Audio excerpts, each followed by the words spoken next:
안녕하세요. 인생에도 딩동댕이 있다. 딩동쌤입니다. 지난 시간에 형태소 배우면서 어려운 용어들이 많이 나왔죠? 그 중에 오늘은 어근과 접사, 어간과 어미라는 용어에 대해 배워볼 겁니다. 요즘 유행하는 신조어 뭐 있나요? 저녁 메뉴 추천? 점해추?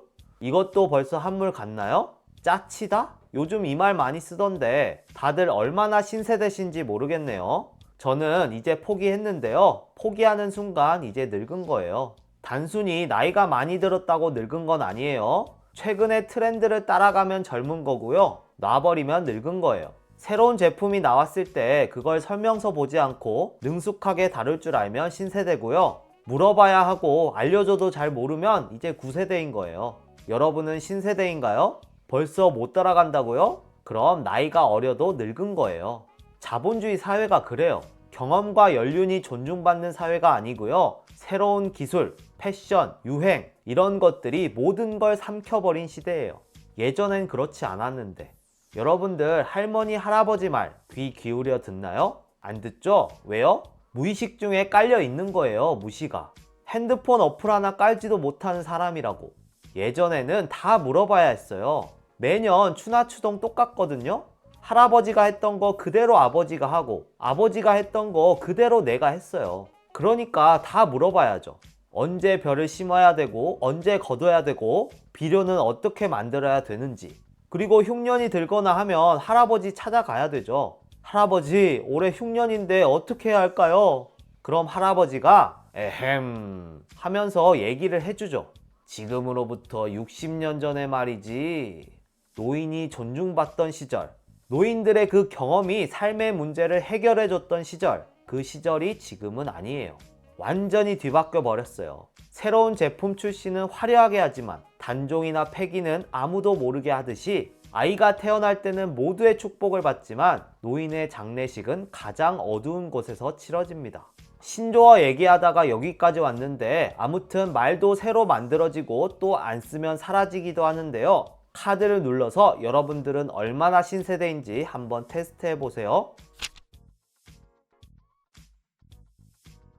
새로운 말을 만드는 원리에는 여러 가지가 있는데 그중 요즘 가장 많이 보이는 건 약어화입니다. 줄임말이죠. 앞글자만 따서 줄이는 거예요. 당연히 모든 치킨은 옳다를 닭모치로, 간단히 술 한잔을 간술로. 하지만 오늘 우리가 배울 원리는 이것이 아니고요. 언어가 발명된 이후 가장 오랜 기간 많은 단어를 만들어 온 원리를 배울 거예요. 바로 합성과 파생입니다. 단어는 저번 시간에 배웠듯이 홀로 쓰일 수 있는 가장 작은 말의 단위라고 했어요. 형태소보다는 크거나 같은 개념이라고도 했었죠. 기억나죠?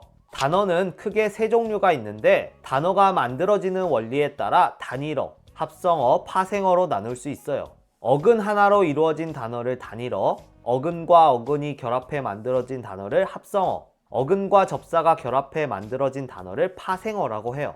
구성 요소의 개수에 따라 어근 하나로 이루어진 단일어와 여러 개로 이루어진 복합어로 나누기도 하는데요. 우리는 좀 더 자세히 합성어와 파생어에 대해 살펴볼 겁니다. 단일어는 쉬워요. 하나의 어근으로 이루어져 있어요. 더 작은 형태소로 쪼갤 수 없다는 거죠. 어근은 말 그대로 말의 뿌리라는 뜻인데 실질적인 의미를 갖는 부분이에요. 하늘, 바다, 높다 모두 하나의 뜻을 갖죠? 하와 늘로 나누면 전혀 다른 의미가 되죠? 그래서 하나의 어근으로 이루어진 단일어라고 할 수 있어요. 높다 같은 경우는 엄밀하게 따지면 높은 어간, 다는 어미로 나눌 수 있지만 단어의 합성과 파생 관련해서 분석할 때는 그냥 어근이냐 접사냐만 따지면 됩니다. 그러니까 높다는 하나의 어근으로 보면 돼요. 합성어는 어근과 어근으로 이루어진 단어를 말해요. 어근은 아까 말했듯이 의미상 뿌리가 되는 부분을 말하고요. 강산은 강과 산이 합쳐져서 만들어진 단어예요. 강산의 의미는 자연 경치를 말해요. 강과 산을 합쳐서 부르는 말이 아니고요. 강뿐만 아니라 바다도, 산뿐만 아니라 골짜기나 언덕도 다 포함되죠. 그러니까 단순히 강과 산 두 단어를 합친 게 아니고요. 새로운 하나의 단어가 되는 거예요. 강과 산이라는 두 어근으로 분석은 할 수 있겠지만 합성어도 하나의 단어라는 거 꼭 명심해야 합니다. 보슬비나 노프르다도 마찬가지예요. 보슬이라는 어근과 비라는 어근이 합쳐져서 완전히 새로운 단어, 보슬비가 되는 거예요. 높푸르다도 높다라는 어근과 푸르다라는 어근이 합쳐진 말인데 사실 이 경우엔 뜻도 높고 푸르다예요. 완전히 새로운 의미라고 할 수는 없겠지만 어찌됐든 새로운 의미인 건 맞아요. 높다에는 높고 붉은 것도 있을 거 아니에요? 푸르다에는 낮고 푸른 것도 있을 거고. 그런데 그게 아니라 높고 푸른 거니까 단순히 높다와 푸르다와는 다른 의미를 갖는 새로운 단어인 거죠. 월급 루팡, 꿀잼, 금수저 이런 신조어들은 다 합성어라고 볼 수 있어요. 각각이 하나의 어근으로 의미를 갖고 있으니까요. 어렵지 않죠? 파생어로 가봅시다. 파생어는 어근과 접사로 이루어진 단어인데요. 접사는 어근에 붙어 문법적 기능을 나타내거나 부분적으로 의미를 더해주는 요소를 말합니다. 앞에 붙으면 접두사, 뒤에 붙으면 접미사라고 하는데 예시를 보면 금방 이해될 거예요. 풋사랑은 풋이라는 접사와 사랑이라는 어근이 합쳐진 말이에요. 사랑은 사랑인데 어려서 깊지 않은 그런 사랑을 뜻하는 말인데요. 처음, 미숙한이라는 뜻을 가진 풋이라는 접사가 붙어 사랑의 새로운 한 종류를 만들어낸 거죠. 이 경우에는 접사가 부분적인 의미를 더해 주었어요. 휘감다도 마찬가지고요. 웃음의 경우는 좀 다릅니다. 웃다라는 어근에 음이라는 접미사가 붙은 파생어인데요. 여기서 음은 문법적인 의미를 갖습니다. 형태소 배울 때 의미에는 두 가지 종류가 있다고 했었죠? 실질적인 의미와 문법적인 의미.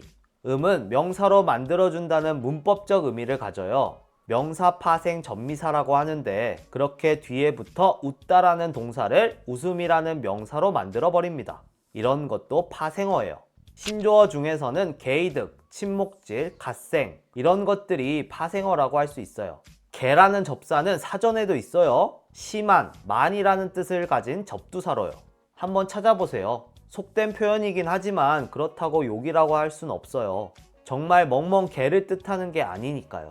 침묵질에서 질도 마찬가지죠. 어떤 행동을 속되게 이르는 말로 접사예요. 파생어가 되는 거죠. 그럼 갓생은 어때요? 이건 좀 애매하긴 한데 신을 뜻하는 갓에서 온 말이니까 어근으로 봐야 하겠지만 멋진, 모범적인이라는 뜻을 가진 접사로 보는 게 더 맞지 않나 싶어요. 사전에는 어근으로 나와 있긴 하더라고요. 아무튼 이런 식으로 합성, 파생으로 새로운 단어들이 만들어집니다. 앞으로 신조어가 나오면 이게 어떤 원리로 만들어졌는지 한번 분석해 보세요. 재밌습니다.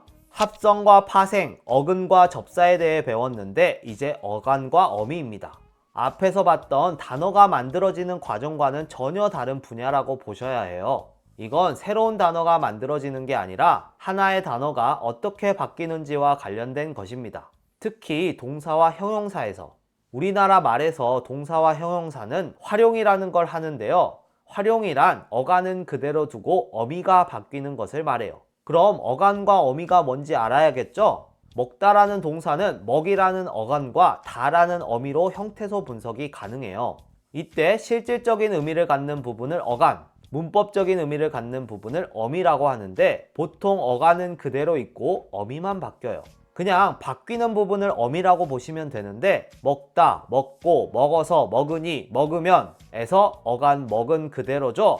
다, 고, 어서, 은이, 으면 같은 어미만 바뀌어서 붙고 있어요. 동사와 형용사만 활용이 가능한데 이 둘을 묶어서 용언이라고 해요. 용언의 활용에서 중요한 부분은 어미 부분이에요. 어미는 보통 문법적 의미를 갖는데 우리말은 이 어미로 거의 모든 문법적 기능을 다 표현한다고 봐도 과언이 아니에요. 그만큼 기능이 많은데 그만큼 또 어렵겠죠? 어미만 가지고도 몇 시간을 배워야 하지만 우리는 그렇게까지 가진 않을 거예요. 예시만 볼 거예요. 하셨겠더구나는 하나의 단어예요. 용언의 경우 어간과 어미를 합쳐서 하나의 단어로 보니까요. 근데 형태소 분석을 해보면 무려 6개의 형태소로 이루어져 있어요. 어간은 늘 하나입니다. 실질적인 의미를 갖고 변하지 않는 부분은 하나예요. 하지만 어미는 정말 많이 붙을 수가 있어요. 지금 이 어미들에 대해 하나하나 다 알 필요는 없어요. 그냥 이렇게나 많이 붙을 수가 있다는 걸 보여주려고 가져온 거예요. 시는 주체 높임 선어말 어미고 엇은 과거 시제 선어말 어미, 겟은 추측, 더는 회상의 선어말 어미, 군하는 감탄문 종결 어미입니다. 어마어마하죠? 정말 많은 문법적 기능을 이 어미로 할 수 있어요.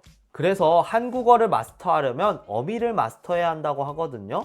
그만큼 복잡하고 다양해요. 아무튼 어미는 여러 개가 붙을 수 있고 다른 걸로 바꿀 수도 있는데 이런 걸 활용이라고 하고, 활용은 용언에서만 일어난다. 정리됐나요? 좋습니다. 그럼 여기까지 딩동댕 딩동쌤이었습니다. 빠이.